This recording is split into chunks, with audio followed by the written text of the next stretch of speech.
Keith Ellis, what do you know about setting impossible dreams or impossible goals? Are goals like a wish? Keith is a strong believer in setting impossible goals. How comfortable are you with the term impossible? If something's not possible, is it still achievable? Is it still realistic? Keith's an author, he's a coach. We talk extensively about that. The term SMART goal is used oftentimes in business where something is simple, measurable, achievable, realistic, and timely. But Keith's not a believer in that at all. He likes to work in the world of impossibility. And I give a certain amount of pushback and try to really rein that in and what that means. I wonder what your viewpoint is on it, on setting impossible goals or on things that are impossible. Are they truly unachievable? Or is just getting to a certain part of that impossible goal, maybe not the full extent of the goal, is it still victorious in your eyes? It's an interesting conversation with Keith Ellis. Thanks for listening. Hi, I'm Joey Pinz, and here's my 45-second introduction. After starting my business in the 90s, I started developing poor habits of eating in my diet because I was working way too much. Before you know it, I found myself 340 pounds. The doctor told me if I don't lose the weight, I'm not going to see my daughter graduate. Took the next 7 months, lost 130 pounds. People think there's some secret. Ask me, how'd you lose that weight? Like there's some secret. There is no secret. How'd I lose the weight? Just one word, discipline. I've had other successes in life, and I attribute them all to discipline. Now, I'm not the king of discipline, but I believe that it can help all of us. Friends, colleagues convinced me to start a podcast. The podcast mission, how do we better ourselves and society? I talk to interesting people in health, fitness, sport, wellness, business, technology, science, art, and culture. And I eventually ask them how discipline plays a role in their life. Podcast vision, growth through learning from others. Very excited to talk to you, Keith Ellis. Thank you so much for your time. What's your favorite question, Keith? My favorite question is, what are you going to do about it? Hmm. And I don't mean that as a challenge. I mean, life, the slings and arrows of outrageous fortune are going to dump on you, right? And you can bitch and moan and whine about it, or you can ask yourself a question, and it works in every circumstance. What am I going to do about it? Trying to think of an instance where that wouldn't come into play. I can't. No, it's the universal question, and it focuses you, instead of focusing you on what's happening to you, it focuses on what you can do about it. Changes your life. It's at the heart of discipline. I know that's near and dear to your heart, but that's really what it's all about, right? Gee, I feel like crap. I'm not going to go work out this morning. What am I going to do about that? I'm going to go work out. I mean, it just changes everything. Yeah, it causes reflection. It causes a moment. It's very introspective. That's very interesting. And because often I find I have good friends that I know, and they often get stuck in trying to control things they can't control, Keith. Very frustrating. Yep. I mean, how do you combat that? What are you going to do about it? No, that's it. I mean, we all listen to bitch and moan sessions. Right. I mean, it's human nature. I've done it. I've done this whole thing, but I've got this little habit that I've installed, which is to ask myself this question. But I also teach this question. It's. I mean, I'm in the business of teaching people how to think AI for a minute. The key to artificial intelligence is how to engineer a prompt that will get you the results you want. There's a whole industry now called prompt engineering, right? What I teach people is prompt engineering for the human mind, for human intelligence, which is way more powerful than artificial intelligence. Maybe it won't stay that way, but it is right now, if you know how to prompt your own brain. And this question, the one we started with, is really at the center of that. It always, I mean, whenever you can't think, if you don't know what to do, you can still ask the question because your brain tries to answer it. Your brain, questions are like a vacuum in the brain. Nature abhors a vacuum. Your brain will work on this question even if you get distracted by something else. You could be in the shower the next day and go, that's the answer right there. And it pops into your head. How did you arrive at this, Keith? How did you arrive at trying to ask that question and trying to teach others? What happened? Well, so I'm a success junkie. I've been studying success masters my entire adult life, from Socrates to Earl Nightingale, Dale Carnegie, Napoleon Hill, Tony Robbins, Dan Sullivan, James Clear. These are people who get it, who are smart, who are what I think of as virtual mentors. And I've learned so much from so many different people. So somewhere along the line, I said, you know what? It would be so cool because I struggled. This is years ago. I struggled with goal setting. Hated to set goals. I knew I needed to do it. I knew how powerful they were, but it was like that takes all the spontaneity out of life. I don't want to do that. Don't want to be committed to some goal. And then I was in the shower one day, literally in the shower, and I had this idea. And I said, you know what? It would be so cool. I think I'd probably just seen the movie Aladdin or something. I said, it would be so cool if you could set a goal the same way as you can make a wish. Just make a wish and it would happen. And it was one of those aha moments. It was like lightning, from above. And it's like, wait a minute. Setting a goal is exactly like making a wish, except that you're your own genie. And I started thinking about that. I got so excited about it. I almost slipped in a bar of soap, jumped out of the shower, dripping wet, grabbed a pad of paper and a pen I always keep wherever I am so I can write down ideas, and started writing down this framework called the Magic Lamp Framework, which is about how to set goals for people who hate setting goals, of which I was one. So that became a book. And it was a very successful book. And I used what I was writing about to write the book. I used what I was writing about to get it published by a big publisher. It was great. And I used this for years. And then got into, a middle age kind of moment. And I was like, I want more than incremental success, because that's what I was doing. I would say, how do I improve this by 20%, 30%? I want more than that. I want extraordinary. And how do I get that? And I didn't have an answer for that. I didn't know how to get to that level. So I went back into my favorite success masters and started researching this all over again. And I said, is there something I'm missing? And it turns out all of these people, I mean, all of them, base what they do on a certain type of question. And it's so powerful that I started thinking of it as magic questions. In fact, it became the heart and soul of my own teaching and my own life. I went out and trademarked I have a registered trademark on magic questions, on the term, because it's so powerful. Now, nobody else calls them magic questions. That's okay. It doesn't matter what they call them. It just matters that at the heart of what somebody's teaching you, they're going to always start asking you or giving you questions to ask yourself that will change your life. So this became another book, and then another book after that. And questions became the heart of everything. And then that led to the latest book, which is 10X Superpower, How to Make the Impossible Easy.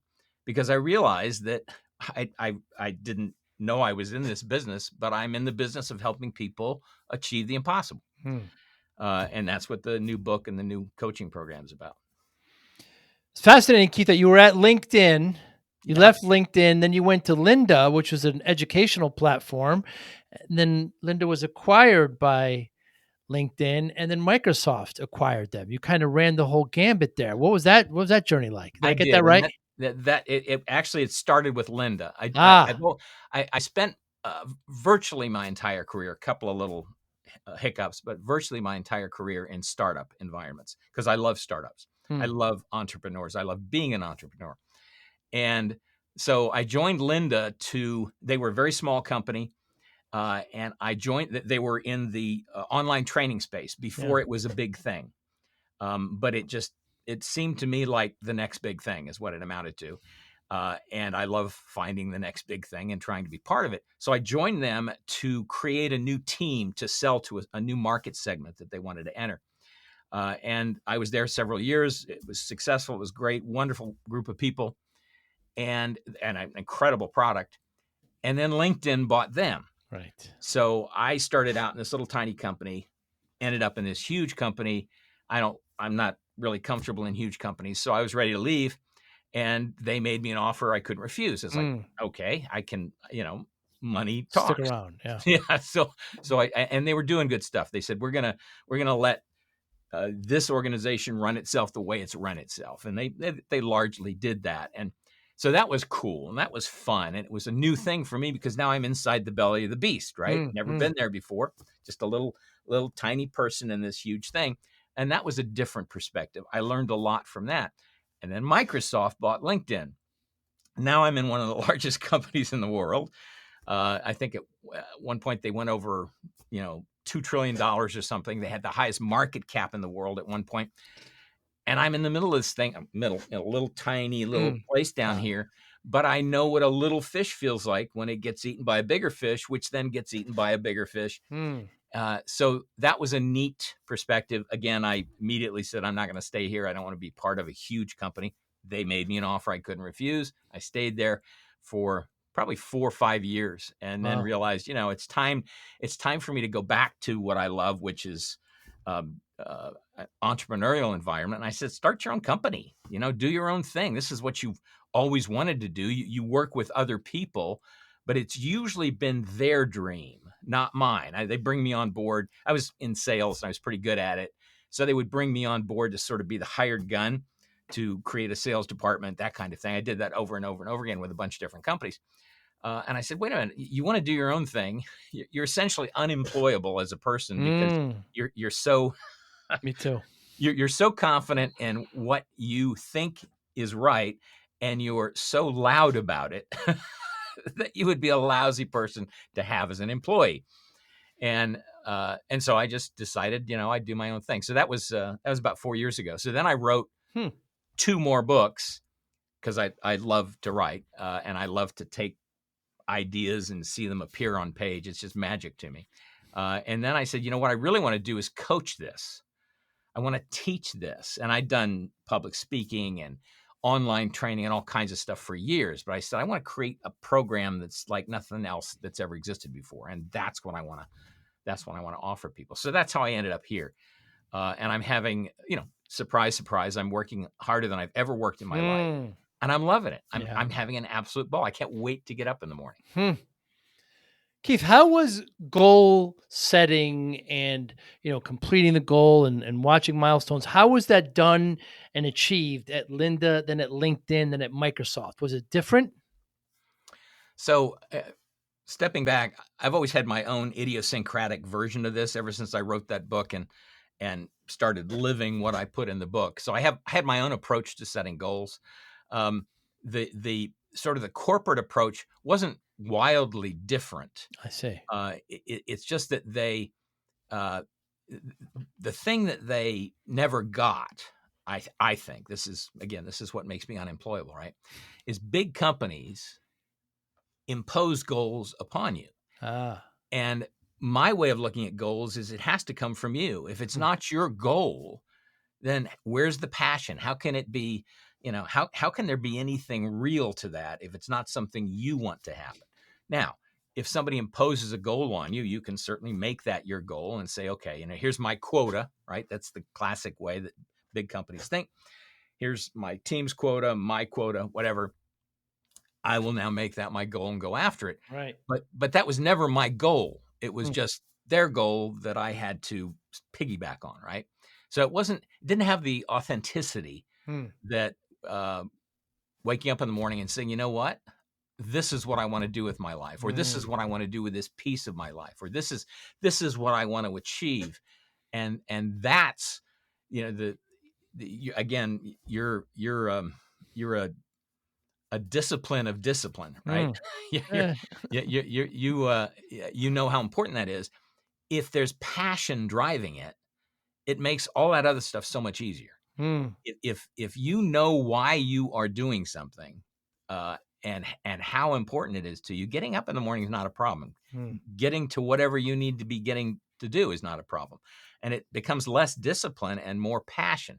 And if you've figured out what I call your joy strengths, the things that you are so good at that you love doing them, and you love doing them so much, you're good at them. So it's like this joy circle, right?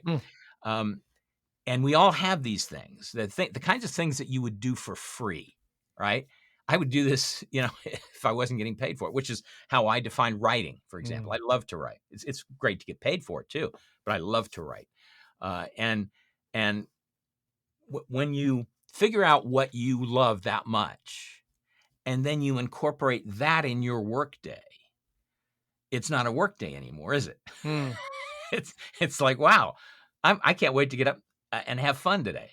And then you're doing your best work. And then you get into this whole team building thing where you think, okay, I need to, and I teach all this in my new book. You get into this thing where you think, okay, I get to do what I love, which is cool. I need this other stuff done that I don't really care about, and put any label on it you want. Maybe it's bookkeeping, maybe it's HR, maybe it's marketing, whatever piece, you can do it, but you're not really good at it. You're not passionate about it. It's just, I got to do it, but I'd rather somebody else do it. Hmm. So find somebody who's passionate about that. Find somebody for whom that is their joy strength. I think of it as casting a movie. You think of the role you want to fill, and then you think of the actor who will fill that role. Somebody who will show up in character every day. They just can't wait to be that actor, to do that thing. Then that becomes what I call a who. Your who to do this, whatever this task is. And thinking this way, I call who thinking, or the power of who. And I didn't invent this. I got a lot of this stuff from a guy named Dan Sullivan, who's a brilliant entrepreneurial coach, has written a book on it, a couple of books on it. But it really changes your life and your perspective when you say, okay, I'm going to do what I love, and I'm going to surround myself with people who do what they love. And it's Katie bar the door at that point. It's unstoppable. Yeah, I think I gotta kind of reframe the term goal. Like, so I do some consulting with Microsoft, and when the current CEO there, Satya Nadella, makes, fiscal year, I believe, starts July, and he kind of makes his annual announcements, and he kind of states the kind of goals for the year. Yep. And now I know that in order for my contracts to go through, I've got to reshape them based on what his goals are in order to get that work. But Yep. that's really not goal setting at my point. That's really just trying to get a contract. I mean, it's Yep. not, it's more of a pursuit, I would believe, than a goal. Where do you stand on SMART goals? Define it for me. What do you mean by SMART goals? Simple, measurable, achievable, realistic, and timely. So, now that you say that, I've heard that acronym. That's not my world. There's some good stuff in there. Timely, simple. Those are great, powerful things. I have a different model that I call the LAMP model. And at the heart of this is, you want to take realistic and put it out the door, because we've been taught our whole lives to be realistic, to not strive too much because you'll be disappointed, that kind of thing. At least that's what I was brought up to believe. Don't dream too big because you'll just be disappointed. And that's a bunch of crap. That we sell ourselves short. And what my new book and the teaching I do, the book, by the way, I charge $10,000 for this book. I don't know if I shared that with you or not. First person I know of to charge $10,000 for a book, and that's batshit crazy. I'm sorry. It makes no sense, except, and you realize, wait a minute, if your immediate reaction is this makes no sense, then the book's not going to do you any good at any price, right? But if you say, wait a minute, what's the subtitle of this book? How to Make the Impossible Easy. Well, that's got to be worth something, right? And we've all had $10,000 books in our lives. We just didn't pay that much for them. Maybe we got them for free, or paid $20 for them or something. But they were worth way more than $10,000 to us. So I'm essentially announcing the value up front. And then what I'm doing is the exact opposite of what most people in the coaching world do. I'm including a coaching program for free. And most people do the opposite. They'll try to give you something up front, some content, a book or something, and then they try to sell you an expensive coaching program in the back end. And I never felt terribly authentic doing that. I was like, yeah, why don't we just let the other shoe drop up front, right? Why don't we not make anybody wary and just say up front, this is the cost. It's 10 grand. It's for a book. And oh, by the way, you also get this spectacular coaching program that comes with it. And in that, I teach, it's all about the impossible. It's how to normalize impossible, because we've all achieved the impossible in our lives over and over and over. and we never give ourselves credit for it. We don't think we're doing that. I'll give you an example. You think of a kid crawling around on the carpet. He's trying to learn how to walk. It's physically impossible for him to walk. It's emotionally impossible. It's psychologically impossible. But by God, he's going to walk. And he keeps doing it, keeps trying until he walks. And then pretty soon he's running.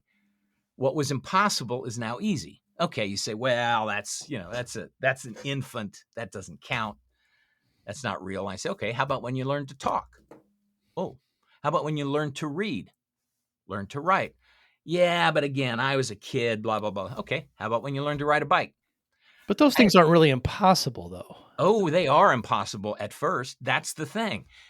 They aren't impossible in retrospect because you did them. But looking forward, and it's a valid question, but looking forward, I had 3 older brothers. They'd ride around the neighborhood. I was on training wheels falling over, skidding my elbow. It was impossible to learn how to ride a bike for me, but I was going to ride a bike. And then I did. And now, as the joke goes, I couldn't forget how to ride a bike if I wanted to, right? It became easy. So you say, okay, well, none of that stuff really counts. Let's do something a little closer to home. Was there ever a time in your life when you were earning 10 times less than you are now? And, you ask that question and everybody goes, of course. I was mowing lawns or I was delivering papers or something like that. I made $1 an hour or whatever it was. And now I make a whole lot more. And if you went back to that person, what you're making now would seem impossible. It would be just beyond the pale. And yet here you are, you've done it. So this is what I mean by we do this. It's programmed into us, but we don't give ourselves credit. We find ways to say, well, that doesn't count or that doesn't count. And if you take these, what I call rites of passage, because we all have experiences similar to this. Driving a car is another thing you could add to the list.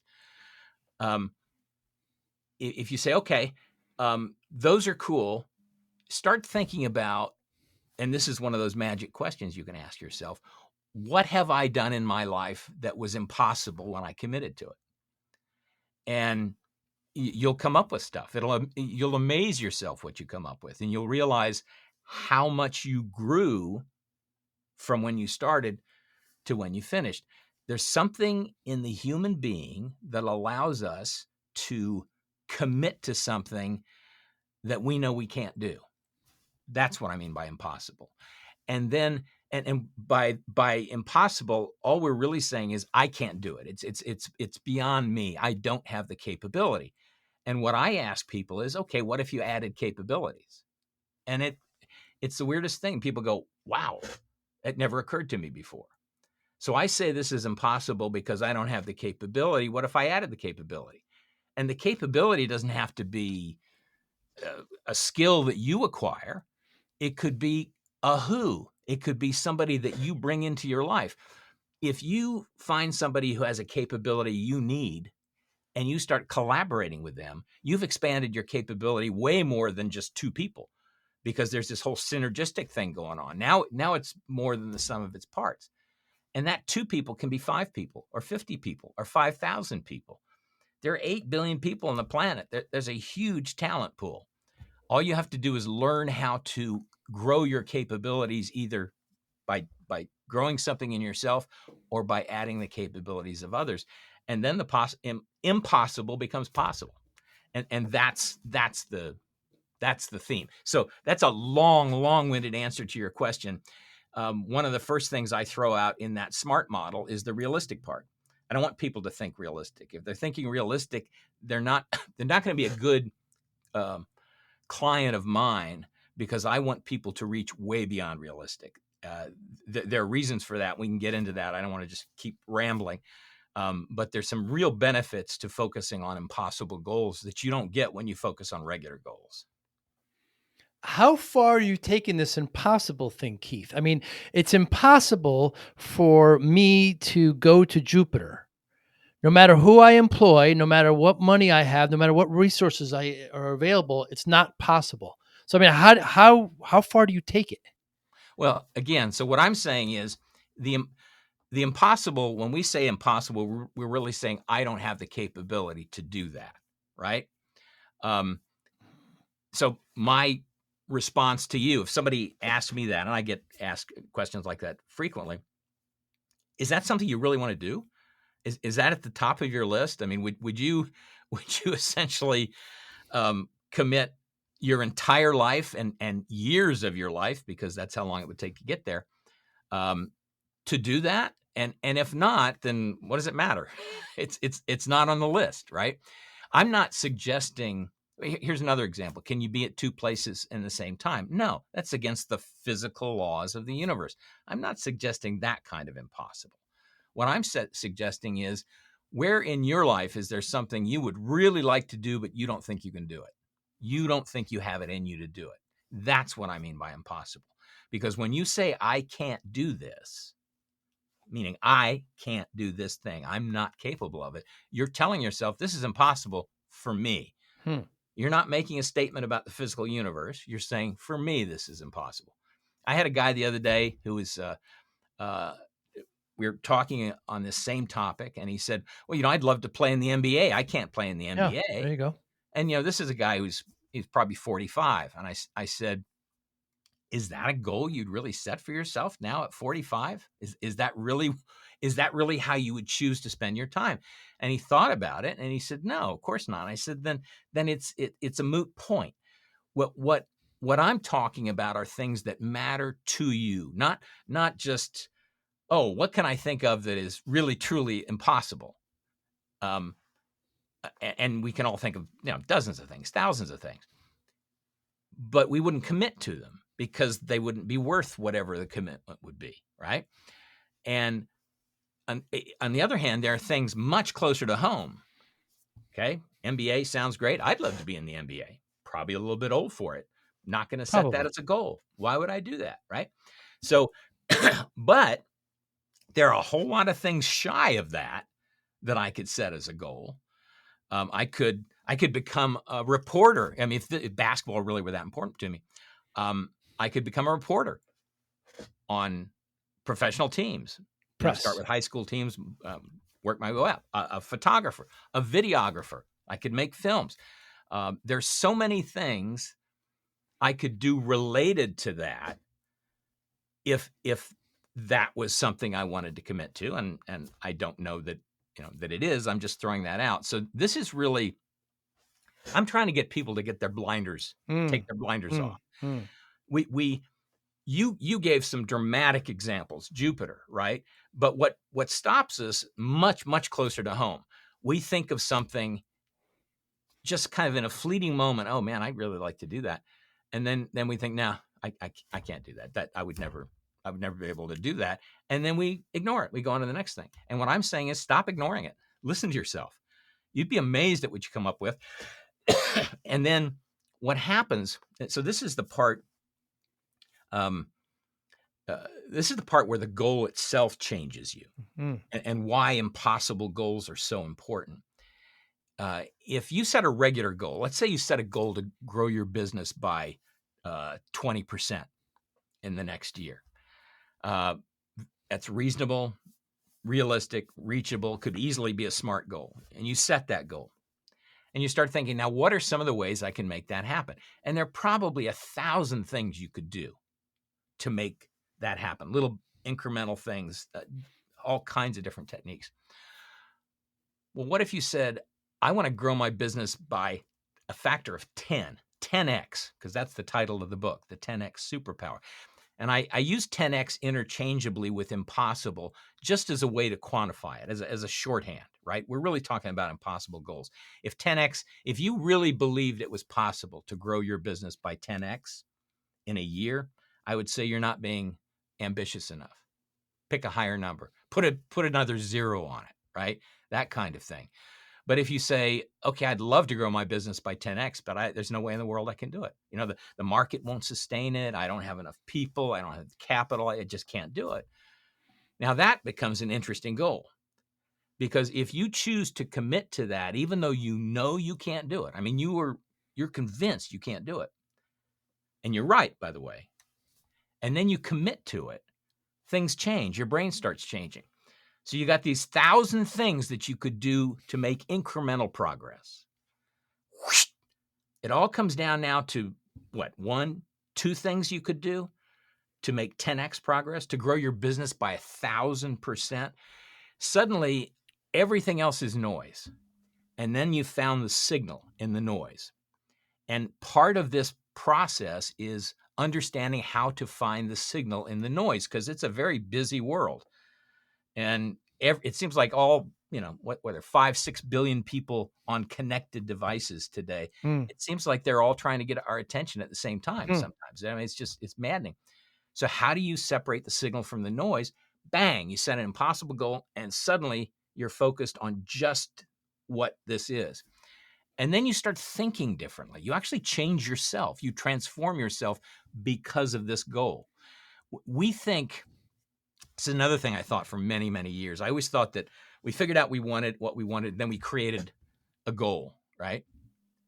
And it's the exact opposite. Our goals create us. It's what we want that then defines who we become. The future you create is what creates your present. It's not the other way around. And once I understood that, this whole idea of the impossible began to make sense. Because if you're thinking about an impossible future, you've completely changed your present, because now you're thinking differently, you're acting differently. And here's the other tidbit that blows people's minds. What got you here won't get you there. What got you to where you are in your life will not get you 10x. It can't. You can't work 10 times harder. You can't, there aren't 10 times more hours in the day. It won't get you there. It's impossible. It's impossible, but impossible in the sense of I have to change what I've been doing, right? What I've been doing, it's impossible for what I've been doing to get me to where I want to go. So I do something different, and suddenly it's possible. And that's really the switch I'm trying to flip in people's brains. If you start changing how you think and who you are and your capabilities, suddenly all these things you thought were impossible are possible. Yeah, so I struggle with this. So if you don't want to like the term, you don't like the term impossible, not possible. My deepest fear, of course, my deepest fear is harm coming to loved ones. So it would be impossible, not possible for me to make sure that doesn't happen. I could do small things, but I can't control. I can't control where they are. I can't control what happens to them. So it's like, who decides what's impossible and not possible when you're setting these goals? Well, so if a goal, an overriding goal, a goal that you would be willing to commit all the wood to one arrow for, sure, would be to keep harm from coming to people you love. That would be your primary goal. Sure. At some level, you know that these people won't last forever, right? They're not immortal. So you know that. So your goal, it doesn't make any sense to say I want to make them immortal, because there is no such thing. But you say, okay, how can I protect them as long as they're on this planet? That's not an impossible goal. It's not something you could fail at it. I'm not suggesting when you go after an impossible goal that you won't fail. You'll probably fail multiple times. You'll keep coming up short. But let's go back to revenue for a second, because it's so easy to visualize, so easy to measure. Yours is a little bit tougher, but we can get very easy to measure revenue. Very easy. It really is. So let's say you want to you want to increase the revenue of your company by 10 times, 1,000%, and then put a date on it, a year, 2 years, 3 years, whatever it is. Let's say you want to do that. That's a smart goal. Okay, so you commit to that, but it has to be enough of a goal in my world, the way I teach this. It has to be enough of a goal that you really don't believe you can do that. You really believe it's beyond you, but you want it. You want it so much you're ready to commit to it. So whatever that number is, I put 10x on it because that's easy for people to understand. Round number. Maybe it's 100x, but whatever. So you put that goal on it. That's your goal. And then you start, you commit to that goal. And you start changing how you spend your day, because remember, what got you here isn't going to get you there. So there have to be some changes in here. So you start changing how you think, you start changing what you do, you bring some who's in, you start doing all these things differently.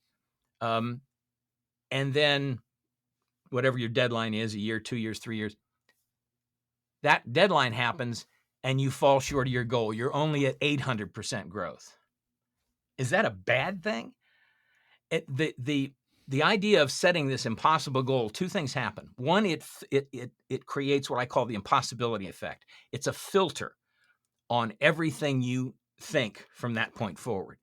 You now are, you get up in the morning and you think, okay, I'm going to do this thing. And then you say, wait a minute, is that going to help me achieve this impossible goal? No. Okay, then I'm not going to do that thing. I'm going to do something else. So it starts changing you from the moment you commit to the goal. If you don't reach the actual goal, that's irrelevant. The achievement is not the payoff. The payoff is the growth. And this is me talking, because I think growth is the ultimate thing we do as human beings. It's the ultimate opportunity we have. It's the ultimate reward, and it's the ultimate way we can contribute to the world. So it's all about growth to me. I sincerely believe if you're not growing, you're dying. I know that's an old saying, but if you're not growing, you're dying. And guess what? I add this to that saying: you get to choose. You get to choose which one you're doing. So I choose growth. So when you set an impossible goal and you start making all these changes, you start adding capabilities. Maybe you learn a new skill. Maybe you hate public speaking and you learn public speaking just for now. Or maybe you hire or collaborate with a who's great at public speaking as the face of your organization. Whatever you choose to do, you add capabilities. Now you start adding these capabilities and you start making these achievements. When you're done, whatever your deadline is, a year, 2 years, 3 years, the number you hit doesn't matter. What matters is your growth. Think of all the capabilities you've brought to this. You have become somebody who is able to do this thing. Again, I say, what if it's only 800%? Well, were you somebody who could have grown your business by 800% a year ago? Probably not. You've changed you. You've committed to growing into that person. And really, a commitment to an impossible goal is a commitment to growth. And let me sweeten the pot here. I would guess only 1 in 100 people, and this is not scientific, this is just anecdotal based on the people I've met over the years. Only 1 in 100 people is ready to make this kind of commitment. Because once you understand that this goal, that what got you here won't get you there, and you realize I got to change some stuff in my life, got to change how I think. Not everybody's ready to commit to that. And the weird thing is, and this is mind-blowing too, when you commit to a 10x goal, it's actually easier than what you're doing now. And that's because you are so focused and you are so into building capability that your time isn't spent with this 1,000 other details that you could be doing that don't really produce anything for you. We spend our lives lost in the noise, most of us. And this focus on the impossible goal gets to the signal. And when you focus on the signal, life becomes a whole lot easier. Everything becomes easier. So you're saying you set these kind of not possible goals, knowing that you may not achieve them, but getting you there makes you grow, looks at things differently, and that's part of the whole process. Yeah, you set a goal. You really commit to growing into the person for whom this impossible goal is possible. That's really what it comes down to. And so when you're working with someone and you're trying to define one of these impossible goals, who puts the guardrails up? Do you say, oh, let's not do that, let's shape it here? No, it's not my journey. What I do is I'm one of those infuriating coaches who doesn't have any answers. I just have questions. And what I try to do is teach people questions that help them find their own answers, because everybody has a different answer. I'm always amazed at the variability of the human species. I mean, I go into a restaurant and somebody's eating something that would make me throw up, right? but they love it. I don't love it. Why is that? I don't know. I don't care. People are people. Somebody who's listening to music that I can't stand to listen to. They can't stand to listen to the music I listen to. Somebody's espousing political or religious views that I can't live with, but they're perfectly happy with it. This is human nature. This is what we do, and to me, it's a beautiful thing. I'm stunned by how many different points of view there are in the world, and everybody's coming from a different place. That's all good, and what I teach is to embrace that, to celebrate that, because at the heart of what will make this work, what will make an impossible goal work, is that it's your goal, right? Remember, you asked me about how things were different at LinkedIn or Microsoft. I was never working on my goals. I was working on their goals. I had to make their goals my goals, which is fine. It works. It's the way business works in most situations. But it's not your goal. Imagine how much passion and energy and possibility you would bring to something that is your goal. And that then, and really only your goal, it becomes a unique goal because it's so powerful and you're so focused on it. So that makes a difference, makes a huge difference. Keith, if somebody comes to you with a truly impossible goal, I want to be in two places at once. I want to make sure no harm comes to my loved ones. How can you possibly work with somebody with that unrealistic goal? Well, I've never had anybody commit to a goal like that. I mean, what's the point? That if they're trying to understand, trying to wrap their brain around what I mean by impossible, then they've come up with an example of something that I don't consider an impossible goal. It's not a goal. It's just something somebody can identify as. But it's not up to you. You say you don't put up the guardrails. It's not I up to don't. you. It's I up to don't. them. I don't. But I've never had anybody do that. I mean, again, it's. You mentioned Jupiter. Top of mind, first thing you mentioned was Jupiter because it was easy to identify that as physically impossible right now. I mean, if you had Jeff Bezos money, you couldn't go to Jupiter, right? Right now. And maybe not for 100 years. Nobody knows. Would you spend your life on that goal? No. But then you thought about a goal that mattered to you, keeping the people you care about safe. Yeah. Well, that's something you can make huge progress on. Ultimately, you can't protect them from everything. You know that. Right. You certainly can't make them immortal. You know that. But you can sure protect them from a whole hell of a lot that could happen to them. And if you focus on that, you're not focusing on the impossibility. I mean, it's impossible. Just pick it, define it however you want so that you think, I can't really do this, but I'm committed to it anyway. And then watch what happens when your brain starts focusing on it. Then watch what happens as you add capabilities. And if the end result is protecting those you love, suddenly you're providing protection that you were never doing before. You know, is it perfect? No. Will you fail? Yes. But you're making progress on something that you're passionate about. And you've taken off. If there were blinders on there before because you thought I can't do that, it's impossible. Now the blinders are gone. It's like, well, shit, I can do a whole lot, and I'm gonna do a whole lot. And now you're doing that. You're committed to a goal that you chose. So I never talk somebody down from a goal. It's not my journey. The coaching program I offer will help them put in place things that will add capabilities to them so they can reach their impossible goal. That's my role in this, to help them there aren't any shortcuts per se, but to make it easier, to help them do some things that I had to do some trial and error on for a few years, to help them do those quickly. And what comes out of that process is a goal that they believe is truly beyond them, but it's something you really want, right? Maybe you want to be in two places at the same time. I don't know. Maybe if you want to be at the Super Bowl and, on a cruise in the Caribbean, maybe, but people, I don't want to use the word realistic, but that's sort of what I'm driving for. People choose goals that make sense for them. They don't believe they're they're capable of doing it when they start. They commit to it anyway, but it makes sense because they see their life having achieved this goal as a whole lot better than it is right now. What I think of as a 10x improvement.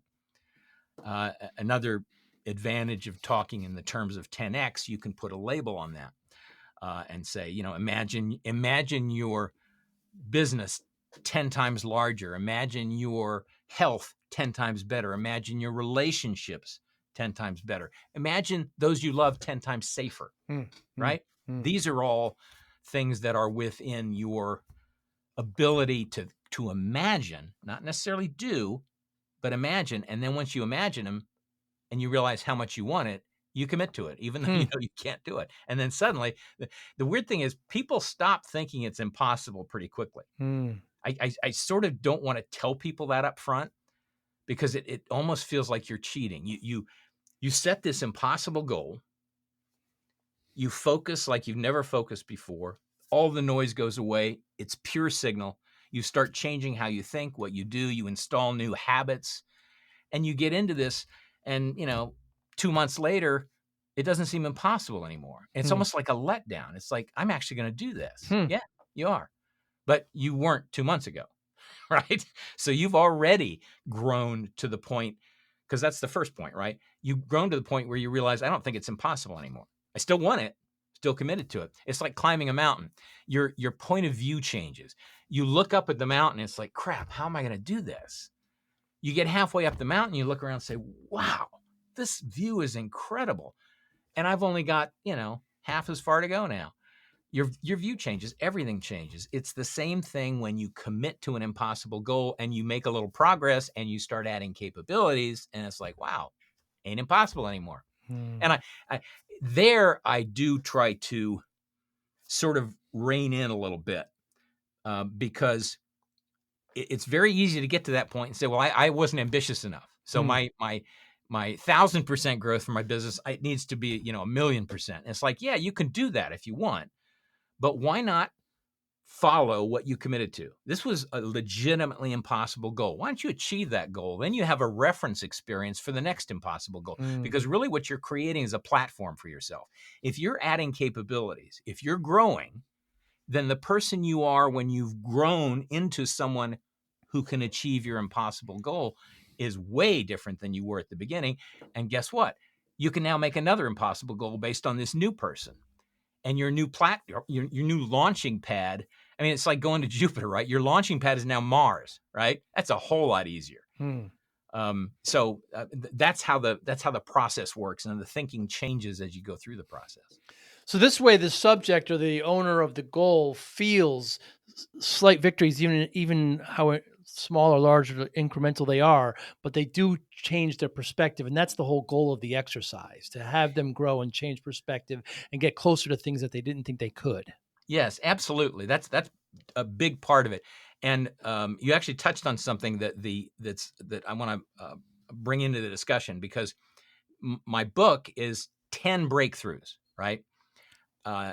Each individual breakthrough it's a shift in mindset. Really, it's a reframe. There are all kinds of psychological terms you can throw at it, but you leave thinking differently than you started, which is where everything begins, with what you think. So these 10 breakthroughs are life-changing. Any one of them can profoundly change your life. You put them all together, and that's where you get this 10x superpower, because you're working on all cylinders. It's like a 10-cylinder engine at that point. But one of the breakthroughs is called choosing the value over the void. And it comes down to this, and you just touched on it. If you're engaged in a project, do you focus on where you have to get, or do you focus on how far you've come? And most people, I spent years doing this. I was never happy with whatever I achieved. It didn't matter what I achieved, because it was always somehow short of the ideal. You ever feel that way? It's like I imagined something and I've never reached that. It was always on the horizon, and you never get to the horizon. So whatever I achieved, I mean, my first book I wrote, I hated to write when I was in school. Hated it. Got out of school, fell in love with writing. Go figure. So writing a book was a miracle to me. Hmm. I did it. You think I'd celebrate that, right? Instead of that, I said, gee, I've written this book. How do I find an agent? It's almost impossible to find an agent for a first-time author that nobody's ever heard of. I found an agent. You think I'd celebrate that? Nope. I started worrying about, I wonder if this agent can sell this to a big publisher. Nobody knows me. I don't have a mailing list. And then they sold it to one of the biggest publishers on the planet. And by then I was worrying about the next thing. I never stopped to give myself a moment to appreciate how far I'd come. So what I teach people is measure your progress looking backward, never forward. There's nothing to measure looking forward. You haven't done anything. All there is disappointment, overwhelm, frustration, unhappiness. That's why I call it the void. Looking backward, you can say, okay, where was I when I started? Where am I now? And you see all this goodness. It's like, wow. And give yourself a pat in the back, because that's your energy source for going forward. When you realize I don't have to wait to be happy. I want my business to be, 10 times larger in a year, whatever. I don't have to wait a year to feel great about the progress I'm making, because I'll be changing all along, right? I'll add a who. Yay. I'll add a new capability. Yay. I've focused on doing things differently. So I've now decided to reorient my business in a completely new way. Yay. Those are all things that you've done to help you reach this goal that's still in the distance, but you're enjoying it now. You're enjoying the journey. You're not waiting to get to the inn. You're enjoying the ride. So that's a really important breakthrough for a lot of people. And it's in there because it was such a huge breakthrough for me. Maybe other people aren't burdened by this, but I was really burdened by it. I missed a lot of years where I was just miserable. And by the way, there's another breakthrough that I call remixing or remastering the past. It's like remastering an album or a movie, where you get to look at your past in a new light from a new perspective, and you realize how powerful it is and how much learning there is that you missed because you've been all upset, or you've assigned a meaning to your past that belongs to you. The meaning belongs to you. You can change the meaning. People think, oh, I can't change my past. No, you can't change your past. You can change what you think about your past. And that becomes an incredibly powerful exercise in and of itself. And you put these two things together, this idea of looking at the progress you made, the growth, and then you take that into the past and you say, wow, when I did this thing, even though it was, maybe it was a painful experience, when I did this thing, I changed. I learned all this stuff. I made all these new connections. And then you start realizing how rich your past is in terms of fuel for where you want to go in the future. And a lot of us sell that short. I did. Keith, what in recent history, be it large or small, have you changed your mind on? Oh, now that's a great question. What in recent history have I changed my mind on? Could be something very small, doesn't have to be large, anything. Have you changed your mind on anything in the last I month? guess Months. I don't think in those terms. I don't have an answer for that, because I I tend not to change my mind about evaluating history unless it's personal history. So if that's an allowable category, I change my mind about what happened to me all the time, because I find a more useful frame for it. So I will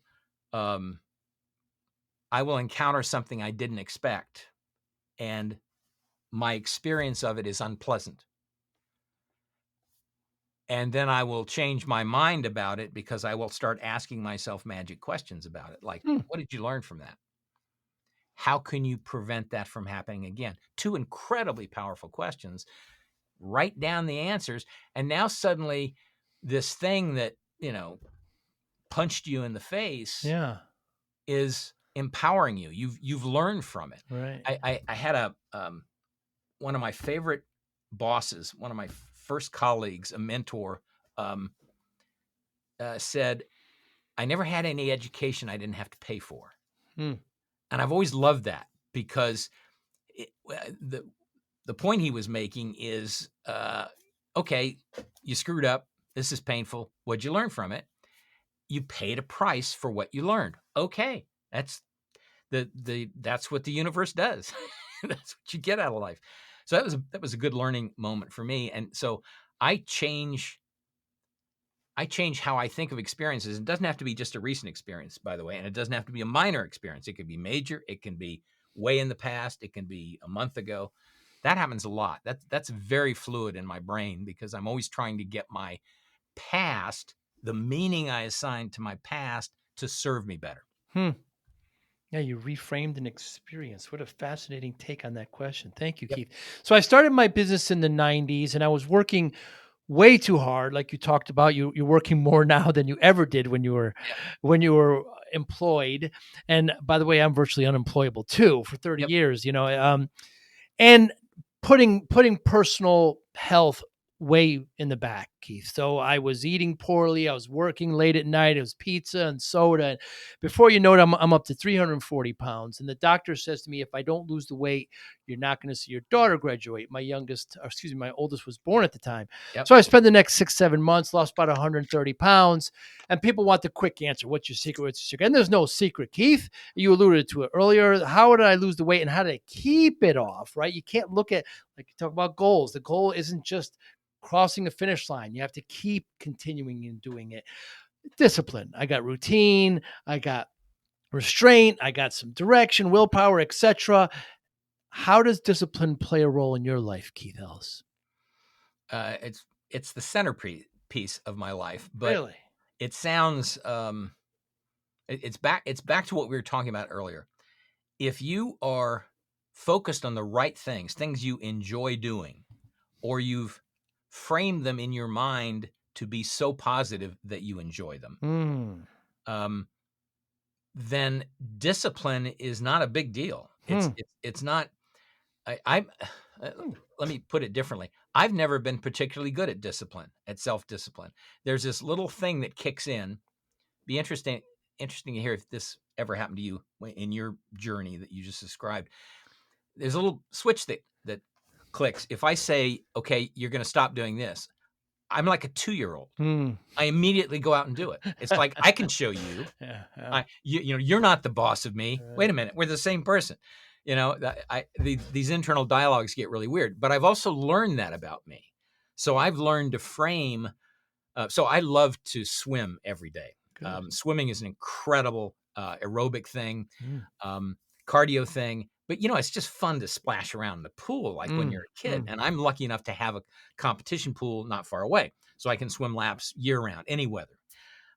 So I start my day that way because, and that's not how I would choose to start my day, if it weren't so dang important to me Mm. to. There's a window of opportunity when I can swim. That's why I start my day that way. If I could do the same thing at 4 in the Exercise. Yeah. afternoon, I'd probably do that. But it's so important to me, and I love doing it so much. It requires discipline. I have to go to bed at a certain time. I Mm. have to get up at a certain time. I Mm. do that 5 days a week, and then the weekend I give myself off. I end up doing other types of exercise because I like to exercise, but uh, I don't consider it discipline. Hmm. I'm not trying to escape your question. Downplay it. Yeah. I'm just not really good at discipline, Hmm. but I am pretty good at habits. And when I find a habit that serves me, I know how to make it a habit. Mm. I know how to do something in such a way that I don't feel right if I don't do it. Now, is that discipline? I don't know. I'm when I was a kid, I always wanted to learn how to play guitar, and I tried several times. And I had a couple of brothers who play guitar, and I would learn a chord or two. My fingers would hurt. It would be boring, and I just drop it. So I did this like 3 or 4 times. Then I got to college. One of my buddies, we were talking about this one day, and he was a music major, and we were talking about this, and I said, "Yeah, I'd love to learn how to play guitar, but I just don't seem to be able to." And he said, "Oh, I can teach you how to play guitar, guaranteed, in 30 days." And I said, "What do you mean?" He says, all you have to do is play 20 minutes a day, every day for 30 days. Hmm.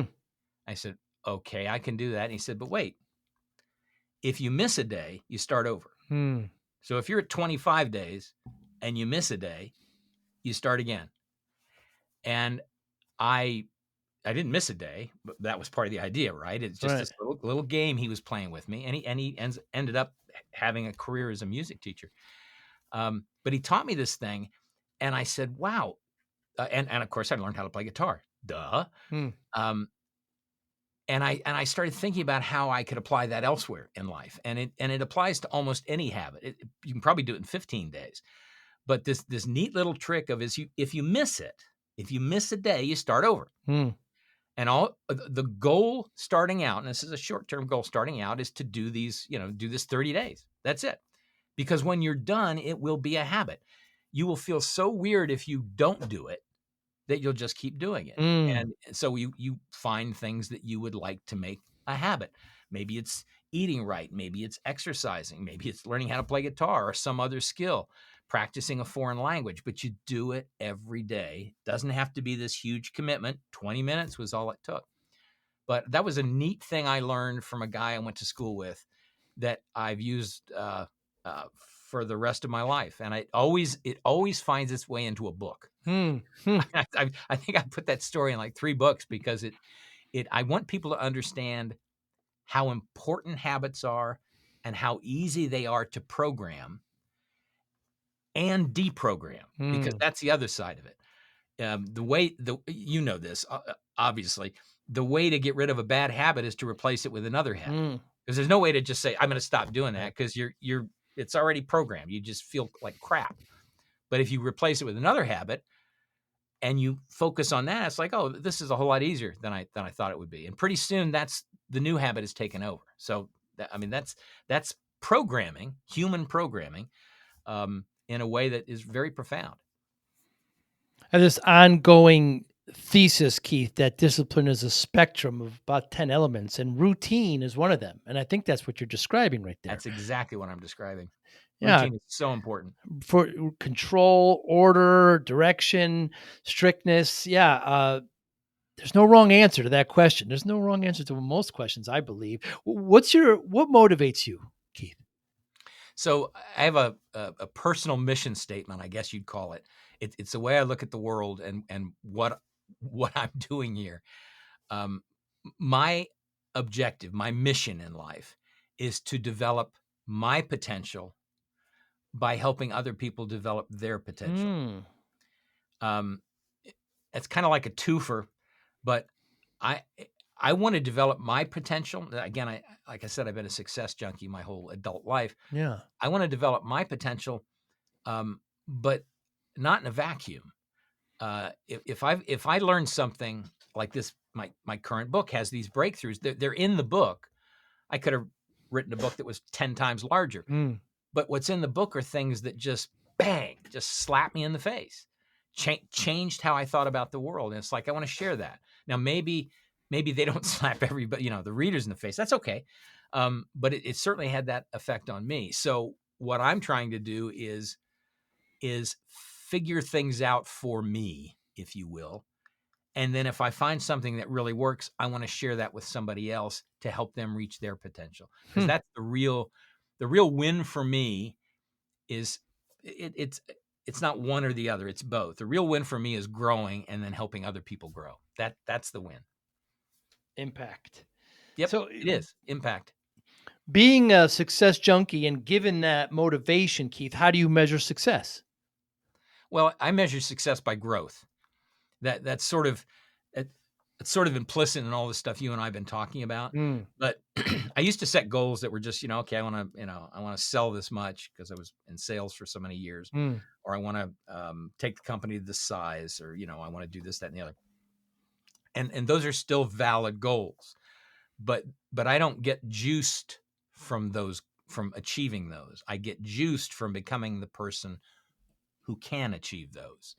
So the goals I set these days are the things I consider goals. I mean, you think of going to a grocery store and writing a list and picking up all the items on your list as goal setting. It's Mm. classic goal setting. You write a Mm. list. This is the stuff you want. You come home with it. And I use that as an example in my first book. We're all goal setters. We just don't realize it most of Mm, the mm, time. I think of goals in a larger sense. Uh, I want goals that create me. Back to this thing we were talking about earlier. mm, I have an idea of how I want to grow, so I create a goal that essentially induces me to grow. I won't say forces me to grow because it's up to me. I can stop at any time I want. It's choosing to grow, and maybe that's discipline. But growth is so intoxicating to me that it doesn't require discipline to want to grow, if that makes sense. mm. It's just it's like this is, I want to have more capabilities 10 years from now than I have today. 1 year from now than I have today. A month from now than I have today. Mm. That's just what I get off on. And if I can then teach that to someone else, that would be a win for me. So that's how I set goals.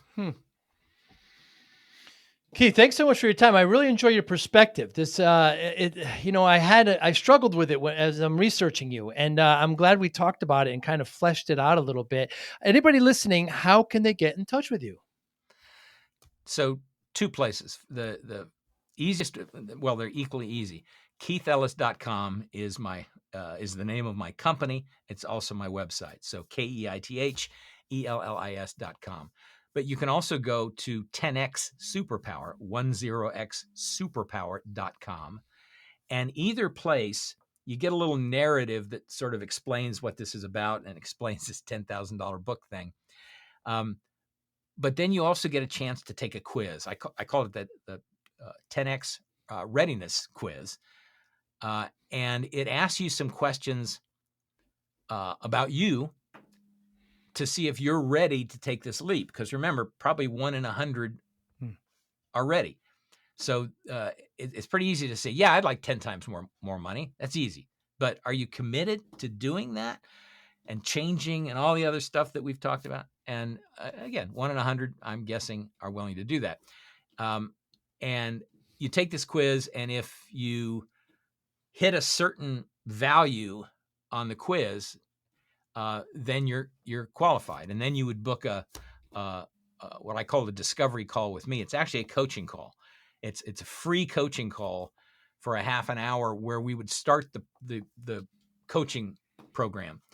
But the point of it is not a sales call; it's a coaching call, because at the end of it, I want the person I'm talking to decide whether they want to work with me or not. And I want to be able to decide, and you know exactly what I'm talking about here. I want to be able to decide whether I want to work with them, because life is too short to work with people you don't want to work with, either as clients or as vendors, right?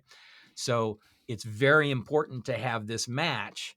And if we agree to work together, great, we move forward together. If we don't, that's cool too. Maybe if I've done my job right as a coach, this person gets something out of this session for free. And if they get if they get a lot, then they say, okay, I want to continue the coaching program, buy the book, blah, blah, blah, blah. That's great. And if they don't, at least I've gotten that little bit of juice that I get when I help somebody along their journey. Yeah, it helps your mission. Keith, thanks so much for your time. I really appreciate it. If I'm ever in the greater DC, Baltimore area, maybe we get a cup of tea. Hey, that'd be fun. I'd love that. You be well. Have a good day. All right, you too, man. See ya. Bye. Thank you for listening and or viewing Joey Pinz Discipline Conversations. Please share this episode with 1 or 2 of your friends who you think may benefit from the episode. Our website, www.joeypinz.com. There you'll find lots of resources, and you could join our mailing list. Please follow us on all our social media, Instagram, Twitter, and Facebook. Podcast information, the video version of our podcast is on YouTube. Please subscribe. Audio is on all major podcasting platforms. Please follow them.